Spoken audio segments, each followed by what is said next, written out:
Last night I saw Creed 3 in IMAX. This is the directorial debut by Michael B. Jordan, and I was pretty excited to check out this one. I was a little overseeing the trailer to this one 1,000 times, but it was one of my most anticipated movies of this year. I think it made my top 10 list. I don't know how high on the list, but it was on there.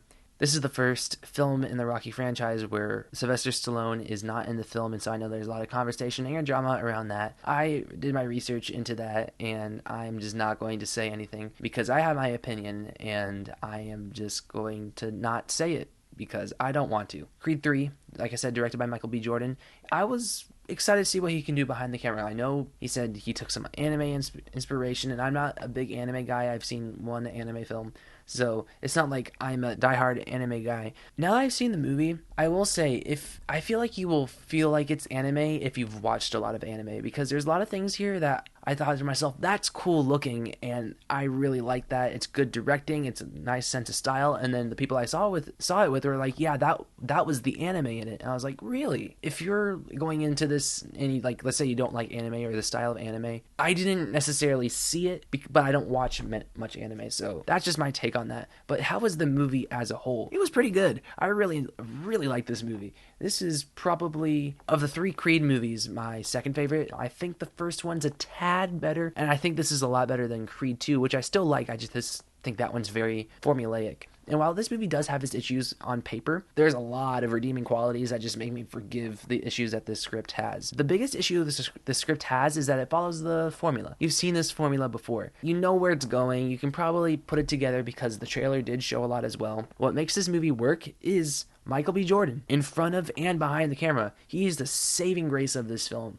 and it's so impressive that this is his directorial debut because he saved this script. This script is what makes the script special and not super duper formulaic is that it has a huge focus on Damien, Jonathan Majors' characters, and his connection with Adonis Creed. That connection and that conflict really grips you, much more than the antagonist in Creed 2. The reason why I was so much more attached to this villain versus the villain in Creed 2 is because I have only seen the first Rocky. I've seen the first Rocky and the three Creed films, and that's all I've seen. The villain and Creed 2 means more once you've seen the other Rocky films. But to me, it was just like, oh, that's the son of the guy that killed his dad. I felt like Michael B. Jordan really wanted to make this Creed's film. And so the absence of Sylvester Stallone as Rocky didn't affect me that much because I've only seen the first Rocky. I really was fascinated to see a Creed movie where he let Adonis make these mistakes that Rocky would stop him from making, because he makes some pretty big mistakes here, and the movie completely acknowledges that. Michael B. Jordan is really good in front of the camera too. He gets a lot of really big emotional moments, and Michael B. Jordan makes it work so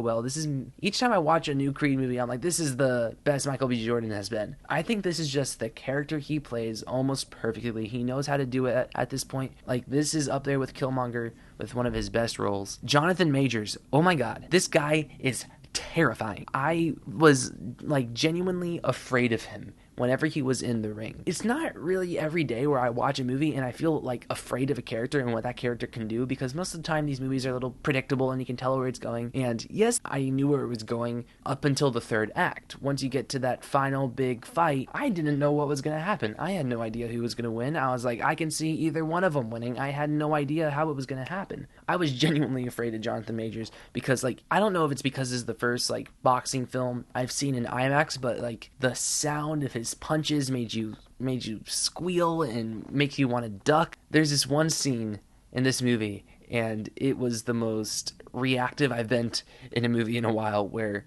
it involves a tooth, and it's not necessarily what happens, it's a sound that the speakers make when something happens with the tooth. You will never unsee it or unhear it because it is the most devastating sound you will ever hear in your life. Michael B. Jordan really understood what to do behind the camera here, and what I mean by that is that, particularly since I saw this at IMAX, you can tell that he really likes like elevated cinema. He really appreciates the grand spectacle of boxing. He doesn't want it to feel like, per se, like a Marvel movie. And what I mean by that is, when you see a Marvel movie, sometimes you watch a shootout sequence and you're just kind of watching it and you're like, okay, action sequence done. That was fun.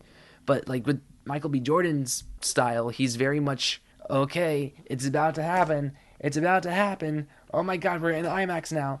the colors are all over the place. Oh my god! Ow! He punched me. You really, really feel that physicality to it that's missing in a lot of like boxing or action movies nowadays. Like I said, what the saving grace of this movie was, like I said, is Jonathan Majors. He was terrifying, and it's the way they connect the characters, and we get a lot of flashbacks with Jonathan Majors and Adonis Creed, and there's a lot of really interesting stuff there, and it was never boring, and I think it really built upon both characters very, very well. And I think the movie balanced out its themes pretty beautifully, and it was like a very riveting movie from beginning to end. My biggest issue with this movie is that it was too short. I needed this to be about 20 minutes, 15 minutes longer, because there's a couple moments in this movie where I feel like, whoa, that was a jump, where it feels like, okay, we made this decision, montage now, this part of the movie is happening, where it's like, it moves a little too fast. Like, if someone's not talking or giving a monologue, and the characterization is great, but like the camera never wants to hold on something and let something resonate. It's always next thing, next thing, next. And the reason why that's a little conflicting is that the character moments are done so well. The emotional beats land and they hit every time. It's just I never felt the sense of let this set for a second. It was always let's move on to the next thing. So I'm curious if this is gonna have a director's cut. Michael B. Jordan was like, maybe he was very afraid of how the audience was gonna feel. Maybe he wanted to get like a really high audience score on Rotten Tomatoes, and he wanted to make the movie as fast moving as possible. This is like a perfect wrestling movie edited down to the score I'm about to give it type wrestling movie. So I really, really hope there's a director's cut, and I doubt it, to be completely honest. I really don't think they're going to do it, because I know that I already saw leaked images of the steelbook that Best Buy's going to have, and it didn't say director's cut or anything. So I don't think that's going to happen. But I would really like to see it, because I feel like there was stuff that was cut, because it runs too fast for me to think that, and it's directed so well anyway. I don't believe that Michael B. Jordan is this good a director and didn't put a lot of stuff on the cutting floor.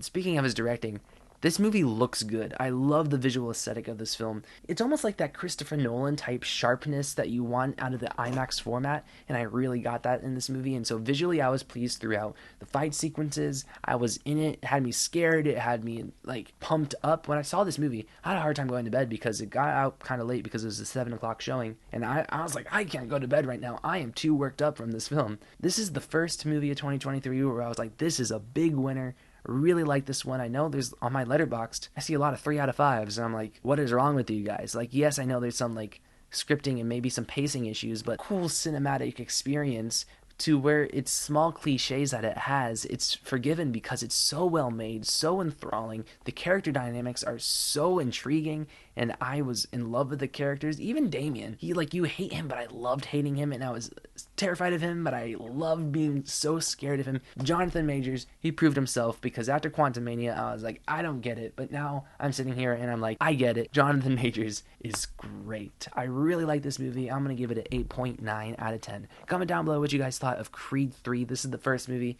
this year where I'm just like, yes, this is why I go to the movies. So yeah, anyways, like, share, subscribe, and stuff like that, and adios.